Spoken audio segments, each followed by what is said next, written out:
PCOS diagnose ചെയ്ത് കഴിഞ്ഞാൽ ഒരുപാട് പെൺകുട്ടികൾ നമ്മളോട് ചോദിക്കാറുണ്ട്, ഡോക്ടറെ ഞാനിങ്ങനെ നല്ലൊരു ജീവിതശൈലി അല്ലാത്തത് കൊണ്ടാണോ എനിക്ക് PCOD വന്നത് എന്ന് ചോദിക്കാറുണ്ട്.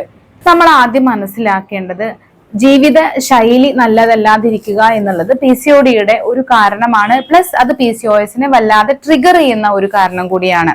ഇതല്ലാതെ മറ്റു പല കാരണങ്ങളും PCOS വരാനായിട്ടുണ്ട് എന്ന് നമ്മൾ മനസ്സിലാക്കുക. അതിൽ ഏറ്റവും പ്രധാനപ്പെട്ടത് നമ്മളുടെ അമ്മയ്ക്കോ അല്ലെങ്കിൽ നമ്മുടെ മുൻപേ ഉള്ള തലമുറകളിൽ ആർക്കെങ്കിലും ഈ ബുദ്ധിമുട്ട് ഉണ്ടായിരുന്നെങ്കിൽ നമുക്ക് അത് പാരമ്പര്യമായിട്ട് ജനറ്റിക് ആയിട്ട് കൈമാറി കിട്ടുവാനുള്ള സാധ്യത വളരെ വളരെ കൂടുതലാണ്. അതുപോലെ ക്രോണിക് ആയിട്ടുള്ള കുറേ കാലം കൊണ്ട് നമ്മൾ കൊണ്ടു നടക്കുന്ന എന്തെങ്കിലും സ്ട്രെസ്, ചെറുപ്പകാലങ്ങളിൽ ഉണ്ടായിട്ടുള്ള എന്തെങ്കിലും ട്രോമകളൊക്കെ നമ്മുടെ ശരീരത്തിലെ കോർട്ടിസോൾ എന്ന രാസപദാർത്ഥത്തിന്റെ അളവ് കൂട്ടുകയും ഇത് PCOSന് കാരണമാവുകയും ചെയ്യുന്നുണ്ട്. അതുപോലെ നമ്മൾ കേട്ടുമടുത്ത വാക്കാണ് ഇൻസുലിൻ റെസിസ്റ്റൻസ്. ഇൻസുലിൻ റെസിസ്റ്റൻസ് PCOSന്റെ ഒരു മെയിൻ കാരണം തന്നെയാണ്. സോ തെറ്റായ ജീവിതശൈലി മാത്രമല്ല PCOSന്റെ കാരണം എന്ന് മനസ്സിലാക്കുകയും അത് അറേഞ്ച് ചെയ്യുന്ന സമയത്ത്, റിവേഴ്സ് ചെയ്യാൻ ശ്രമിക്കുന്ന സമയത്ത് നമ്മൾ ജീവിതശൈലിയൊക്കെ ഒന്ന് കറക്റ്റ് ആക്കുകയും ചെയ്തു കഴിഞ്ഞാൽ PCOSനെ റിവേഴ്സ് ചെയ്യാൻ സാധിക്കും.